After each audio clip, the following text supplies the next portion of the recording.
Nah, bahkan gue sama supir taksi aja waktu di Milan. Lu apa? Milan. Go out. Jokesnya kayak gitu emang. Itu tim nasional Italia itu bakal sukses kalau Juve dan Milan lagi sukses.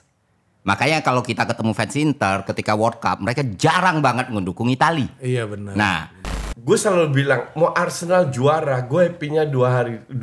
Gue mending bisa beli 2 handphone daripada cuman.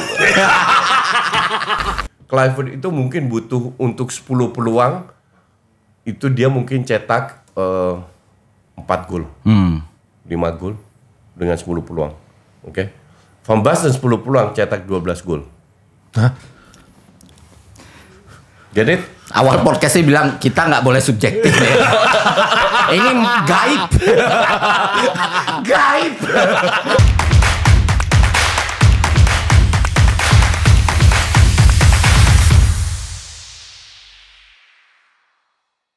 Oke, masuklah episode pertama Trivela. Ini channel baru ya. Dan kita bersama dua pandir. Ya, pandir. Terbaik di dunia dan akhirat. Gak tuh bercanda. Oke.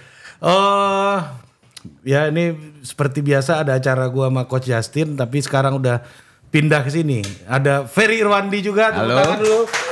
Yang baru menjadi pendatang baru di dunia persepak bolaan ya. Iya. Dengan jersey fashionable lu ini kan. Iya. Nah, karena lu pakai jersey fashionable, gue mau pertanyaan pertama. Gue kemarin dengar di lapangan, Fer. Nah.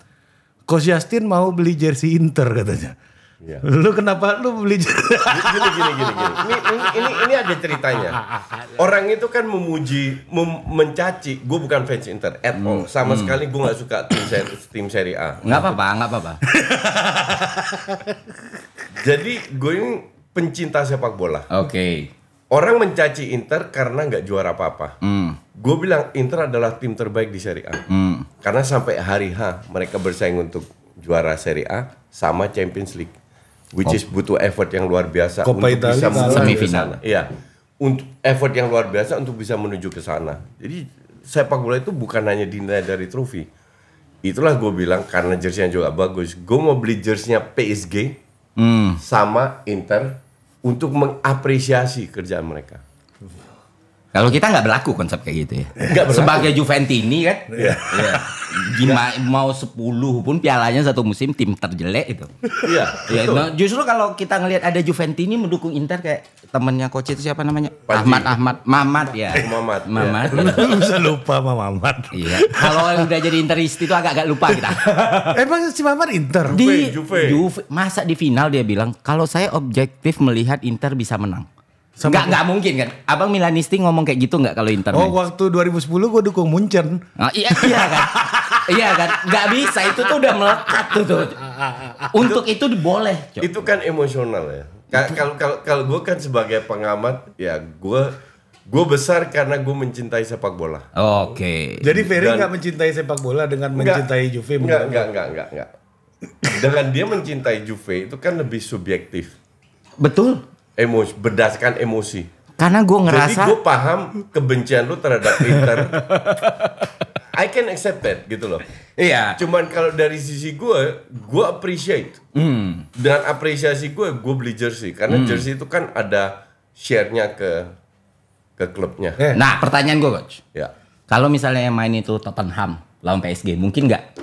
Kalau Tottenham main bagus. Iya, mungkin nggak lu bilang, wah ini bakal menang. Enggak. Gue ganti pertanyaannya. Iya. 99 lu beli jersey MU nggak waktu itu?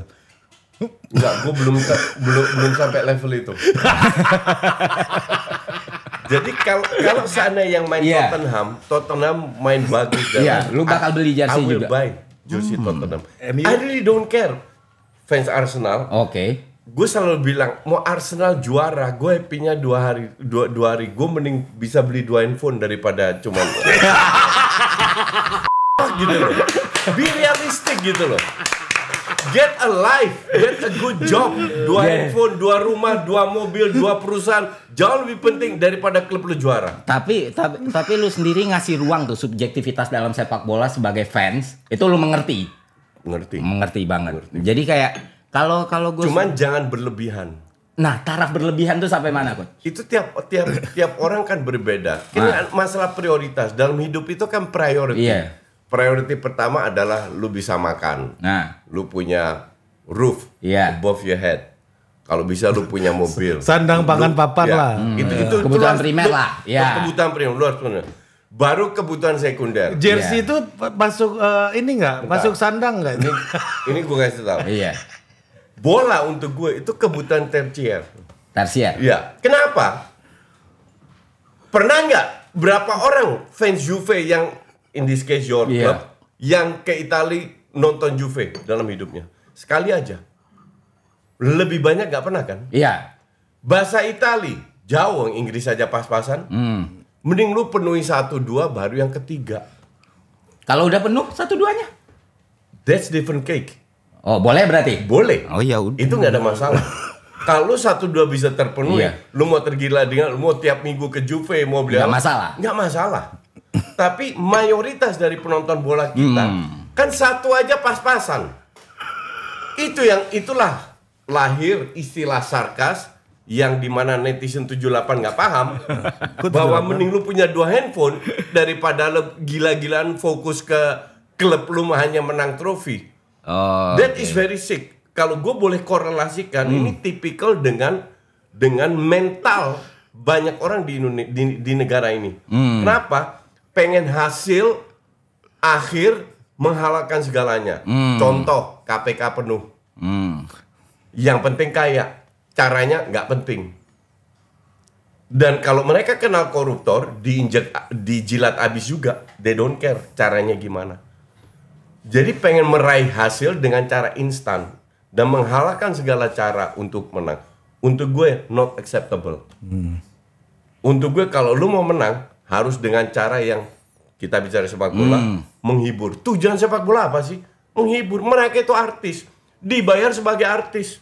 Tapi menghibur tuh itu kan subjektif juga, Coach. Betul. Aku suka permainan yang taktis I gitu agree. misalnya. Sekarang gue tanya sama lu. Ah. Dari 20 tahun terakhir yang juara di liga, yang juara di champion, yang juara di mana? Berapa tim yang main bertahan dan gak enak untuk ditonton? Kan minoritas, 10-20% mungkin. Sisanya kan bermain bagus dan mereka juara. Bermain bagus itu means? Menyerang. Itu menurut Coach bermain bagus itu menyerang? Iya. Oke. That is my opinion. Iya, itu nggak ada empirisnya loh. Iya, Itu orang nggak subjektivitas. setuju, that's Iya, okay. oke. Gue juga mengeluarkan statement ini, gue nggak minta persetujuan dari orang. Nah, itu dia.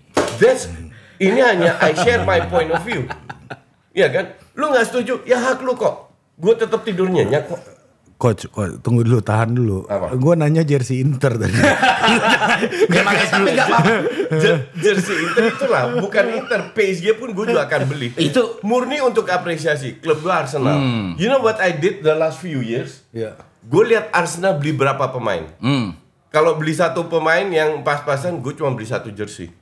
Oh. Beli 2 pemain, gue beli 2 jersey. Last year kan beli 2, akhirnya gue beli 3 jersey. Kalau ada yang Menarik bagus, perspektifnya kalau deh. perlu gue beli 10 jersey. kalau yang dibeli Asal- Sesko, Apa? ini musim ini nggak jadi ini.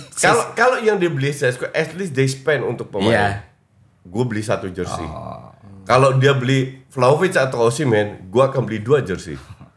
Betul. Itu prinsip gue begitu. Paten. Bagus, ya. Karena itu kontribusi terhadap klub. Klub. Belinya yang ori dong. Pak, Jangan yang my bajakan. friend. Orang-orang maksud gua, orang-orang. Beli bajakan Ya, merasa iyalah. berkontribusi. Gak ada gunanya, harus sorry. Kawin.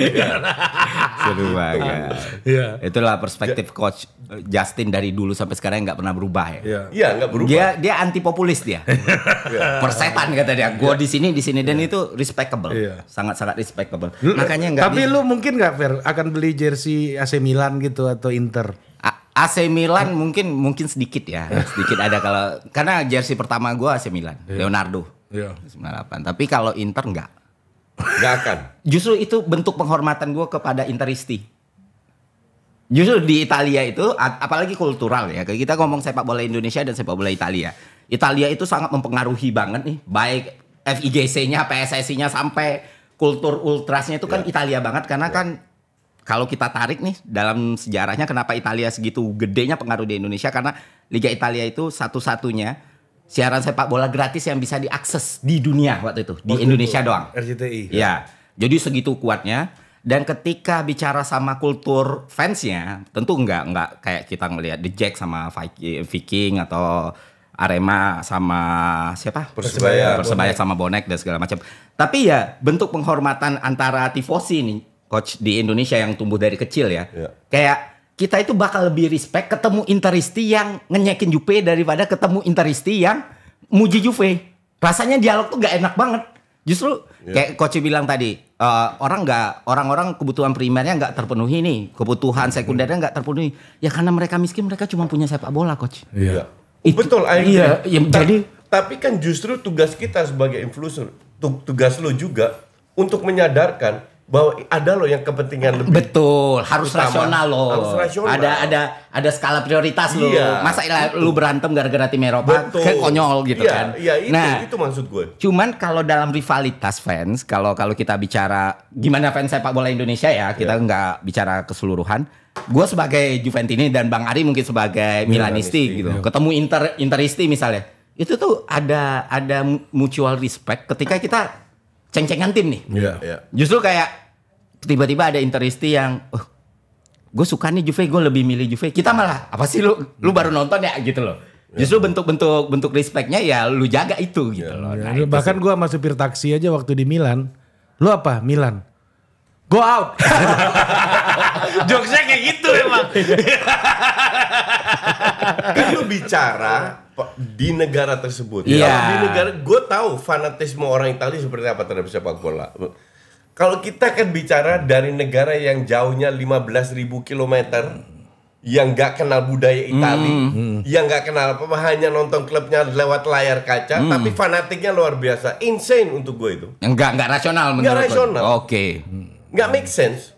Get alive.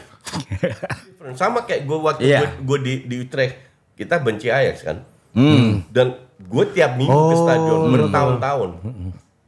Gue gak akan beli jersey Ajax karena subjektif emosi. Iya, sense of belonging ya. Sense of belonging. Walaupun Ajax mainnya bagus. Walaupun Ajax main dan bagus, lu sedang walaupun gue mengidolakan Johan beberapa Cruyff. pemain Ajax Iya. kayak Johan Cruyff, Simon Tamata, Colaling, Van Basten dan lain-lain. yang ke lapangan lu kemarin ya, Iya. masih ya. Lu gak di situ coach kemarin? Enggak, gue gak tahu dia datang.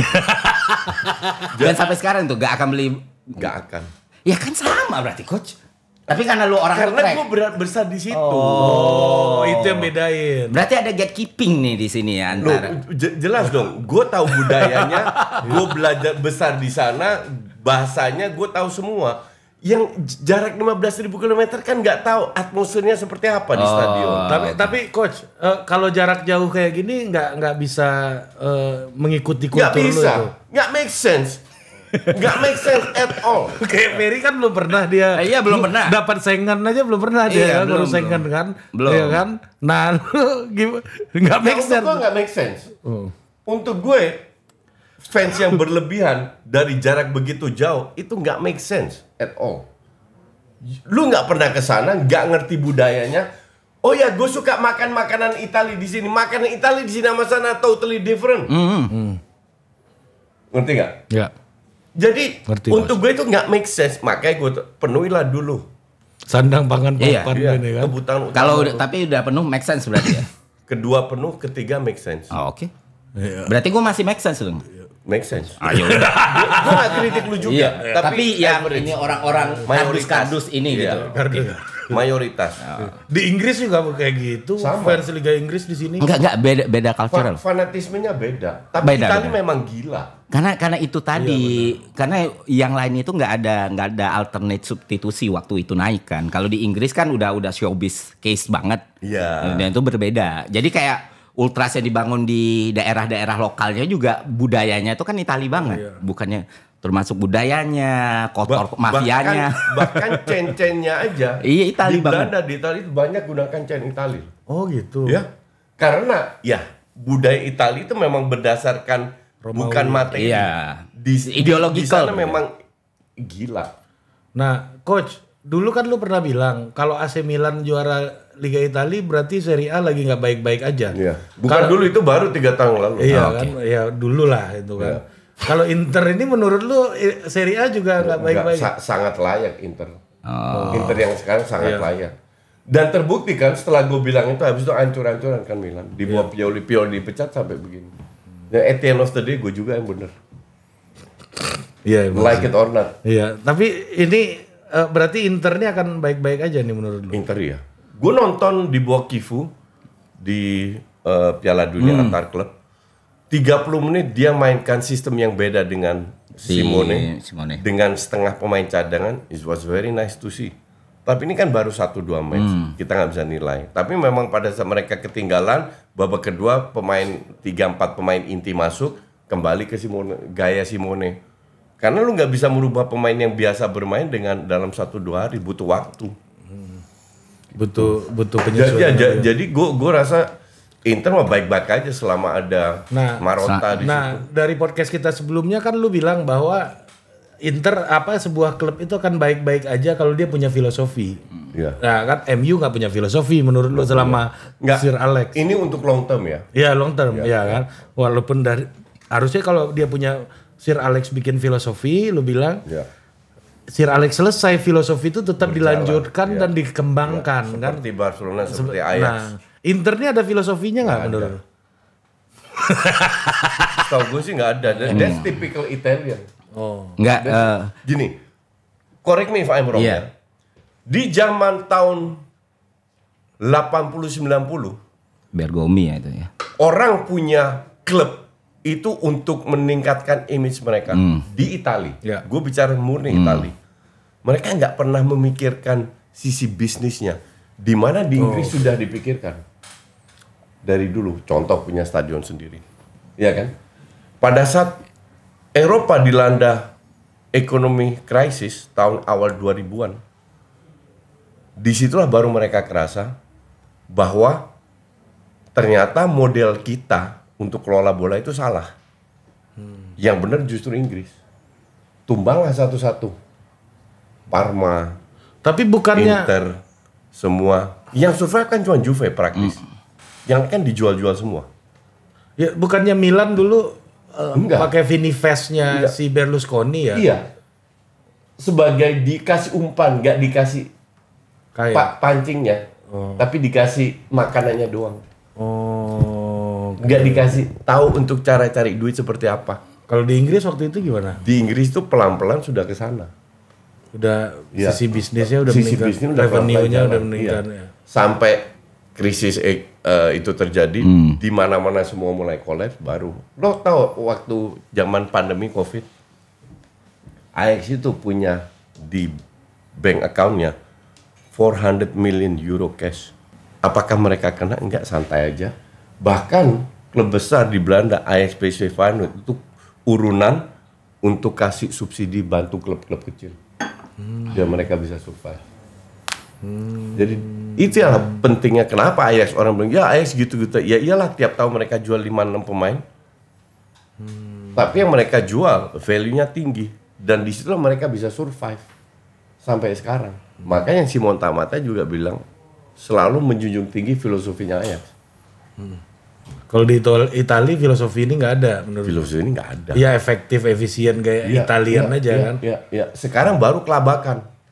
Sekarang klub-klubnya dijual, tergantung ownernya mau gimana. Amburadul, Maldini mau dengan cara dia, lah pecat lu. Tapi menurut lu salah satu sebab sepak bola Italia itu nggak sementereng Spanyol, Inggris dan Murni industri. Lu nggak bisa bandingin the whole Spanyol. Spanyol itu digendong sama 2 klub doang. ya Madrid sama Barcelona. Jadi nggak bisa dibilang sama ke orang. Ya lihat Serie A bagus karena Inter doang yang bagus, yang lain mana? Juve bagus. Nggak tahun ini maksud gue. Oh iya, di Liga Champions. Kan keteteran semua. Iya. Yang gendong Serie A untuk dapatkan poin di ranking UEFA itu Inter doang. Nah, itu realita. Sama Atalanta lah kemarin. Enggak, gini. Poinnya kecil itu. Kalau filosofi Inter ya, Italia itu nggak pernah punya filosofi permainan kecuali Juventus dengan grintanya ya. Tapi secara ideologikal, kayak Inter itu dibikin supaya jadi wadah pemain-pemain internasional untuk di Italia. Makanya mereka sense of belongingnya ke national team kecil. Jadi itu tim nasional Italia itu bakal sukses kalau Juve dan Milan lagi sukses. Makanya kalau kita ketemu fans Inter ketika World Cup, mereka jarang banget mendukung Italia. Iya benar. Nah, Tahun 89 eranya Bergomi, Moratti yang nge-pick Inter segala macam, Pirelli segala macam itu kan sebenarnya raksasa company-nya di Italia ya.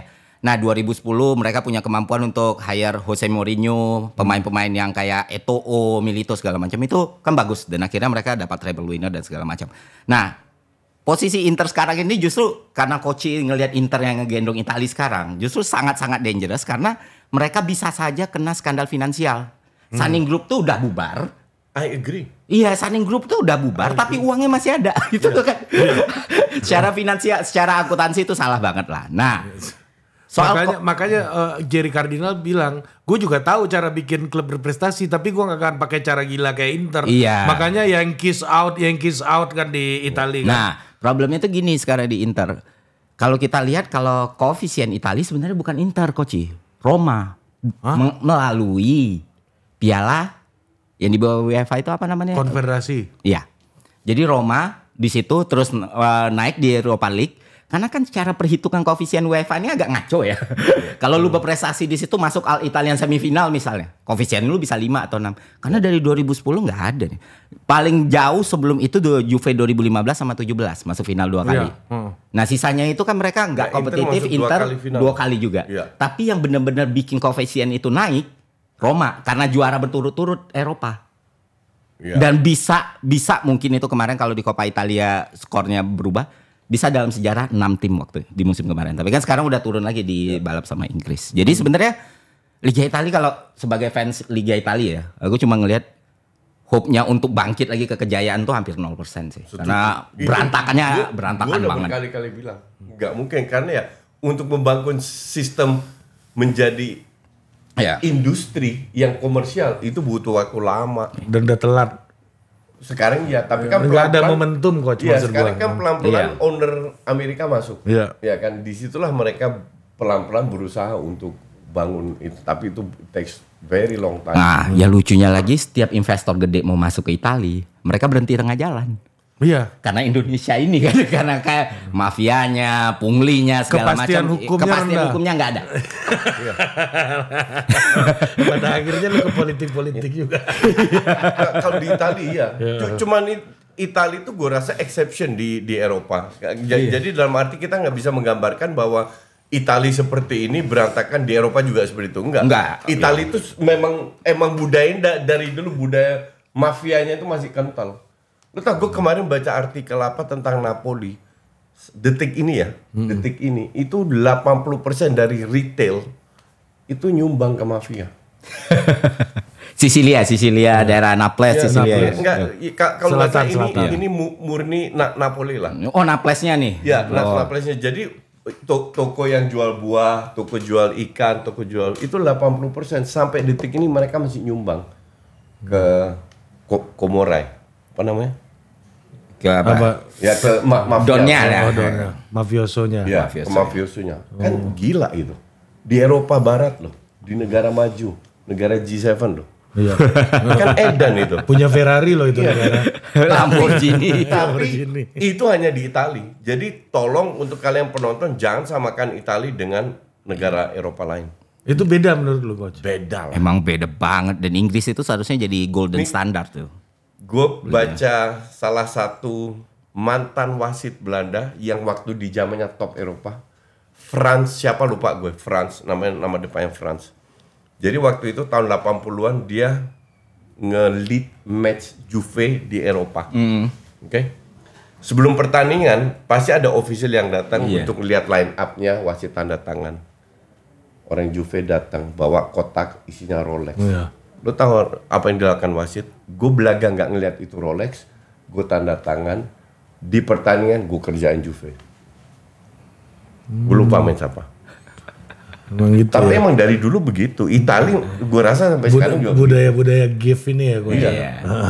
Itu bahkan gue nonton di ada dokumenter di Netflix tuh ya. Itu Mogi itu waktu lawan Regina. Nggak sesuai dengan keinginannya, wasit dikunciin di ruang ganti, terus dia tinggal naik pesawat. Luciano Moggi. Hal kayak gitu masih terjadi di Italia. Dan mungkin insane-nya Italia. sampai sekarang masih terjadi Iya, karena mereka dengan rumah judi itu kan dekat banget kan. Pemainnya aja berjudi gitu loh. Iya.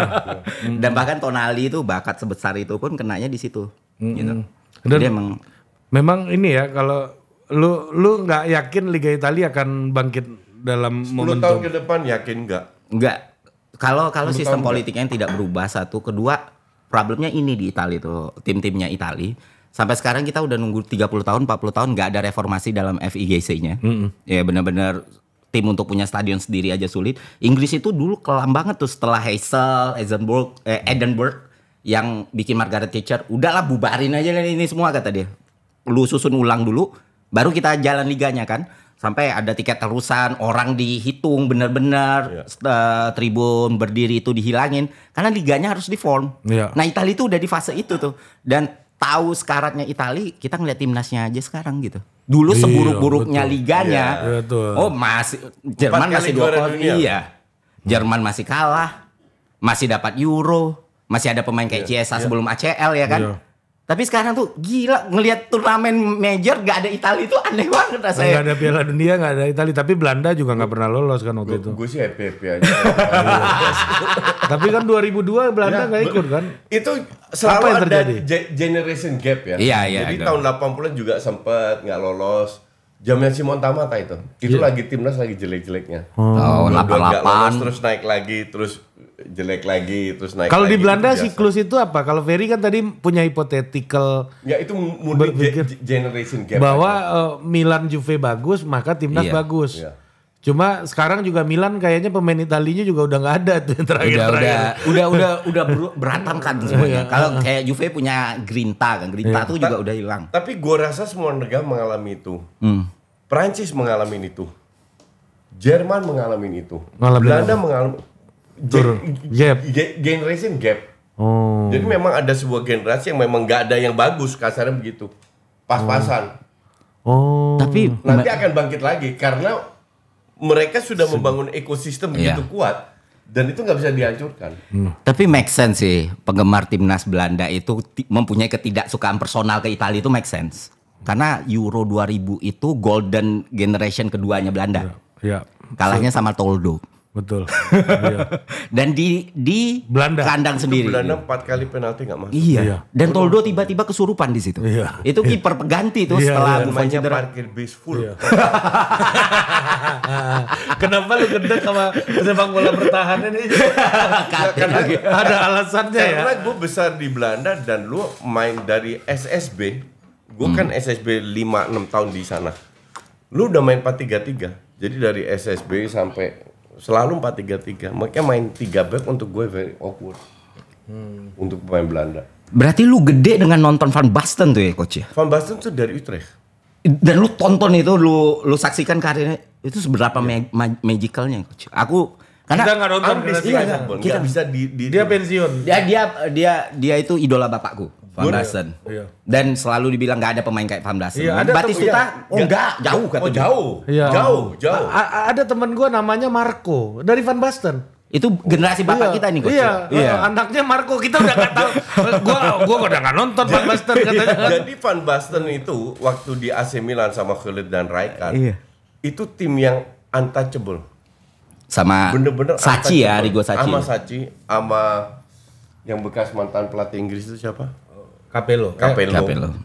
Itu benar-benar untouchable. Makanya sedunia itu kaget waktu mereka kalah di Champions League lawan Marseille-nya Marseille-nya. Jean-Pierre Papin, Iya, Desailly. Oli, Desailly. Desailly. Iya. Itu kaget karena Milan at that time untouchable. 4-0 sebelumnya lawan Iya, Barcelona iya. ya. Dan Van Basten nggak banyak striker yang bisa ngalahin Van Basten. If you name it, sekarang siapa yang top Benzema apa? Van Kalah. Persie enggak? Van Persie. Jauh. Van Persie suruh bersihin sepatunya Van Basten aja di country. Van Hooijdonk. Itu kan exception. Jauh juga itu. Van Hooijdonk 4 level di bawah itu. Cliver Jauh. kayak apa kok jauhnya? Iya, Luar biasa Lu hebat. coba ceritain dulu Iya, deskripsinya. Kita nggak pernah ini nonton. kita nggak Bos. bisa debatin nih coba. Gini. Kita Dan- cuma dengar sejarah dan legendnya. dan pertumbuhannya yang lu tahu. Pertumbuhannya lu Iya. ceritain dulu. Gini. Jadi Van Basten itu lahir besar di Utrecht. Di Utrecht itu ada satu klub amatir dulu itu melahirkan banyak pemain yang lebih ke Ajax daripada ke FC Utrecht. Namanya Elinkwijk. Oke. Tapi yang ironinya adalah Elinkwijk itu salah satu klub yang membentuk FC Utrecht sekarang. Tahun 70 Utrecht itu dibentuk dari 3 klub. Yang makanya gue tanya ada Iya, logo 3 iya. di baju lu itu kan. Kalau nggak salah Velox, Elinkwijk sama satu lagi lupa gue. Oke. Nah Elinkwijk ini itu Wesley Sneijder, Van Basten, kalau nggak salah Vandenberg juga. Pokoknya banyak pemain top lah dari Elinkwijk langsung di umur 7-8 tahun. Promo ke ke Ajax. Ke Ajax. Oh. Oke. Bukan ke FC Utrecht. Bukan. Apa itu yang menyebabkan itu? Nah, simple. Utrecht memberi penawaran, Ajax memberi penawaran. Ya Ajax lebih seksi lah. Ya, Iyalah. duit lebih paten kan. Raksasa Indonesia juga Eropa. lebih paten. Oh iya. Oh. Ya, oke. Semua ke Ajax. Waktu itu sebelum Van Basten naik, dia tuh main Di klub ini. di Young Ajax. Young Ajax. Di klub kedua. Gosip itu sama kejadian dengan Seedorf, Davids, Kluivert. Sebelumnya kejadian dengan strikernya Ajax itu namanya yang top skor. Iya. Itu namanya Wim Kieft. Oke. Real striker. Teknik pas-pasan tapi cetak gol terus. Ke Inzaghi gitu lah ya. Nggak lebih bagus dari Inzaghi. Cuman nggak jauh lebih. Pokoknya hanya tugasnya yang cetak gol. Iya. Di media itu ada gosip. Kieft tahun depan pasti dijual. Mereka punya bintang baru namanya Marco van Basten. Dari Young Ajax. Dari Young Ajax. Klubnya tadinya Padahal di Utrecht apa? lagi bagus nih performanya. Iya. Oh. Dari klubnya apa tadi namanya di Utrecht? Elinkwijk. Elinkwijk. Lu nyebut Elinkwijk. Elinkwijk. Anjrit lah salah Elinkwijk. terus gua nyebut Belanda kalau mau Koci nih Bang. Terus si Wim Kieft akhirnya Iya. dijual ke Pisa. Italia. Iya bisa. Oh, bisa. Pisa waktu itu Oke masih lah. oke. Oke, ya kayak Udinese sekarang lah. Van Basten ke Ajax. Dan gosipnya itu benar terjadi. Itu setelah era Van Basten, era Kluivert, sebelumnya Kluivert akan top dan benar top. Seedorf akan top, Davids akan top.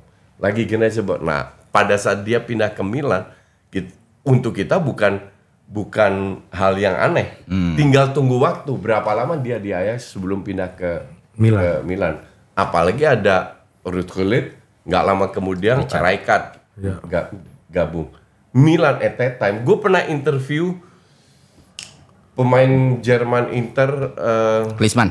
bukan Mateus, Lothar Lothar Matthäus. Matthäus. Interview live, legend Zoom. itu. Zoom. Gue Back nomor 10 kan. Gue tanya sama dia. Libero. Dulu zamannya kalian sama Inter, 3 Inter dan 3 di Belanda itu gimana? Dia ketawa langsung.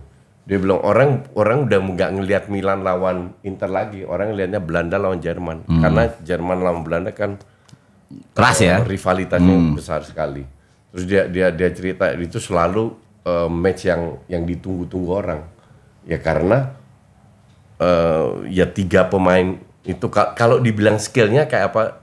Ini gue coba translate dalam data ya.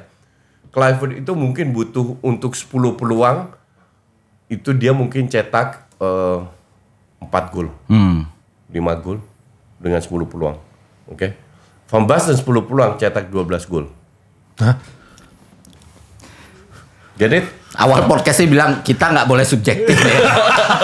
Ini gaib. Gaib.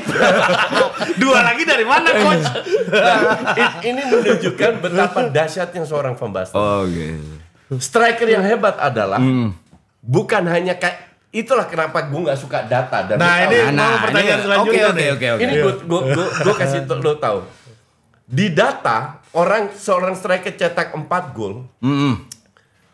Gue selalu lihat emang dia cetak 4 gol dalam berapa pertandingan. Lu cetak 4 gol dalam 1 pertandingan, you get 3 points. Lu cetak 1 gol dalam 4 pertandingan, you can get 12 points. Setuju? Setuju. Tapi itu tidak didatakan. Yang didatakan adalah jumlah gol at the end of the season. Karena pressure di setiap pertandingan tuh beda-beda. Di samping pressure, kita lihat striker yang bagus. Contoh Lewandowski kan sekarang bagus, ya kan? Gyökeres. Enggak Gyökeres. Setuju. Mau pindah Arsenal, dia cuma mau ke Arsenal. Nggak mau dia ke Juve, Nggak katanya mau mau ke Arsenal. Arsenal. Dia mau. Striker yang bisa menggendong timnya di momen penting. Iya. Oke. Krusial. Setuju? Belum tentu, tapi kita kasih kesempatan. Oke. Iya, mau boleh. Ini pendapat gue. Iya. Dan efektif dan efisien mainnya. Van Basten punya segalanya. 10 peluang. 12 gol. Tapi sangat digambarkan kayak gimana bapakku nyeritain Van Basten juga gitu. Iya. Juga coach. Jadi Jadi lu percaya bapak lu kan? Lu gak percaya gue, lu percaya bapak lu aja. percaya karena tahun 88 tuh Soviet kuat banget kan sebenarnya dan dihancurkan oleh satu volley gila Gol ini kan. kampretnya ini kan. Dan dia tahu betul melakukan itu tuh Van Basten di Kipernya ini. Dasayev. Dan itu gerakannya itu begitu natural kan. Menentang hukum fisika itu. Iya. Ya, dan kalau lu lihat gol kayak gitu dunia gue sering nonton golnya Van Basten kayak begitu. Dan satu lagi yang underrated player yang bikin gol gila-gila itu siapa? Iya. Pelatih kita. Kluivert tuh predator gila. Bukan Kluivert, pelatih U23 Gerald Van den Berg. Oh, yang lu bilang iya. ball mastery-nya itu paling lebih gila. dahsyat. Itu gue rasa gue di usia 58 bulan depan nonton bola dari umur 12 tahun. Dan The most skillful Dutch player itu Gerald Van den Berg. dan kebanyakan lu lalui hidup lu di Eropa kan? Iya. Iya kan? Itu no discussion. Gerald Van den Berg. Orang nggak tahu. Karena Dia this Ajax guy- ya, Coach? Ajax. Iya. Dari lahir di Utrecht juga. Iya. Orang nggak tahu bahwa karena dia itu orangnya introvert. Iya. Bukan orang yang bisa jual dirinya lah Iya. di publik. Tapi secara skill, this guy umur 19 tahun baru udah punya video sendiri kayak imagine. Oh. Udah punya Di video tahun sendiri. itu? Di tahun itu. Udah punya highlight. Udah punya highlight skillnya seperti apa. Kan dia mantan pemain futsal. Bahaya juga tanah Utrecht nih ya. Ada Holy Land di Belanda juga. Jangan meremehkan Utrecht loh. Lu harusnya wali kota Utrecht ini ngangkat lu jadi brand ambassador, Coach. Gue